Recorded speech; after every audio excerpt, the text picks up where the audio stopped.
King Charles was born right here inside Buckingham Palace. When he was 3 years old, he became the heir apparent to the throne and would go on to become one of the hardest working and most visible royals. CBS's Mark Phillips has more now on the new king and the challenges he faces. Your Majesty, Mummy. The then Prince Charles at the celebration of the 70th anniversary of his mother's reign. Charles may have been a king in training for more than 7 decades, but he still divides opinion on what sort of king he will be.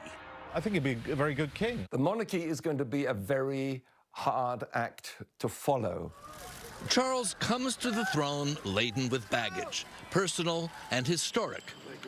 Personally, he's an eccentric character with aristocratic habits and well-known opinions. On modern architecture, for example, he hates it. He's not a fan of modern industrial farming methods either. Our current approach will lead to a dead end. The Queen, from another generation and another time, mastered the art of royal enigma. The Queen never gave an interview. The Queen never expressed an opinion. He comes with all sorts of baggage. The country knows the Prince of Wales has opinions. He's had them for as long as most of us can remember. For Robert Hartman, whose latest book is Queen of Our Times, Charles's opinions have been baked into his persona and are largely vindicated. I mean, we look back now on his early pronouncements about the environment, about education, that at the time people said, well, hang on, this is quite risky stuff. Now it's mainstream orthodoxies. Whatever his opinions, Charles also comes to the throne with history. The history of his ugly breakup with Diana and the tragedy which followed.